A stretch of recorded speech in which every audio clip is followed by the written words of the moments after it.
जी अस्सलाम वालेकुम। 2 मई 2025 को एफबीआर ने टैक्स अमेंडमेंट ऑर्डिनेंस पास किया था। इसमें जो सेक्शन 175 सी है वो नया इंट्रोड्यूस करवाया गया था। ये सेक्शन रिलेट कर रहा है posting of officer of inland revenue. मतलब एफबीआर अपने ऑफिसर को प्लेस करेगा डिफरेंट बिजनेस प्रेमिसेस के ऊपर। वहां पे वो क्या काम परफॉर्म करेंगे? सबसे पहले monitoring of production, supply of goods, या जो सेल आपकी हो रही है, अगर आपको कंपनी सर्विस दे रही है तो rendering of providing of services, and the stock of goods not sold at any time. मतलब जो आपने स्टॉक आपके पास इन हैंड पड़ा हुआ है, आपके स्टोर में पड़ा हुआ है या वेयर हाउस में पड़ा हुआ है, उसकी भी रिपोर्टिंग एफबीआर को रेगुलरली बेसिस पे बंदा कर रहा होगा। अब ये लॉ पास होने के बाद जो फर्स्ट केस रिपोर्ट हुआ है उसमें एफबीआर ने अपने 50 ऑफिसर्स को डिप्लॉय किया है प्रोडक्शन और सेल मॉनिटर करने के लिए 21 कंपनियों के अंदर, जहां वो उनकी प्रोडक्शन और सेल्स को मॉनिटर कर रही होंगी। Section 40B of sales tax act 1990 है जिसके अंडर ये ऑफिसर्स वहां पे अपना काम कर रहे होंगे, और इसमें सेल्स, प्रोडक्शन, स्टॉक लेवल, ये सारी चीजें एफबीआर को रिपोर्ट हो रही होंगी। और ये जो प्लेसमेंट है ये 2 जून 2025, मतलब एक माह के लिए प्लेसमेंट की गई है। इस एक माह के टाइम पीरियड में जो भी उन लोगों की ऑब्जर्वेशन होंगी या जो रिपोर्ट होगी एफबीआर को रिसीव होगी, उसकी बेसिस पे फिर एफबीआर हो सकता है कि उन कंपनी से कोई एक्शन ले जो टैक्स इवेजन या फ्लाइंग इनवॉइसेस में इन्वॉल्व होंगी। ये सारी एक्टिविटी परफॉर्म करने के पीछे एफबीआर के दो तीन मोटिव। सबसे पहले जो आपकी प्रोडक्शन है, सेल है, वो तो मॉनिटर कर रहा है। इसके अलावा जो टैक्स इवेजन के केसेस हैं या जो अंडर इनवॉइसिंग है, ये फाइनेंशियल इरेगुलरिटीज है जो कंपनीज में आइडेंटिफाई की जाएंगी, वो भी हाईलाइट होंगी। अब अगला क्वेश्चन इसमें ये आता है कि एफबीआर जो लोग वहां पे प्लेस कर रहा है, क्या उनकी इतनी क्वालिफिकेशन है कि वो इन सारी चीजों के ऊपर अपनी राय दे सके या अपना एक्सपर्ट ओपिनियन बेस कर सके? क्योंकि एफबीआर का सीनियर बंदा वहां पे कोई भी अवेलेबल नहीं होगा।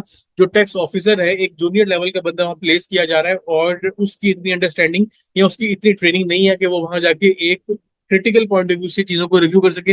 वो जो भी चीज अपनी रिपोर्ट में लिख देगा, एफबीआर उसकी बेसिस पर नोटिस करेगा, और इसके बाद लिटिगेशन का एक नया जो सिलसिला है वो स्टार्ट हो जाएगा उन कंपनीज का और एफबीआर का। इस टैक्स अमेंडमेंट ऑर्डिनेंस को प्राइम मिनिस्टर ऑफ पाकिस्तान ने एक्नॉलेज किया है, और इसको एफबीआर की एक तरह से अचीवमेंट कही है कि वो जो गैप्स थे एफबीआर ने उसको कवर किया है लॉ के अंदर रिगार्डिंग टैक्स रिकवरी।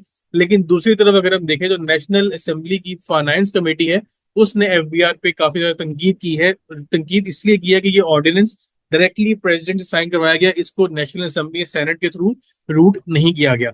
यही रीजन पूछेगी कि एफबीआर ने ये जो एक लीगल पाथवे है जो नेशनल असेंबली और सेनेट के थ्रू कोई लॉ अप्रूव होता है उसके थ्रू क्यों नहीं गए। तो वो एफबीआर ने उस पर ये कहा कि अर्जेंसी ऑफ मैटर था और हमें लूप होल्स कवर करने के लिए ये लॉ जल्दी पास करना था, इसलिए हमने प्रेसिडेंट से डायरेक्टली साइन करवा लिया।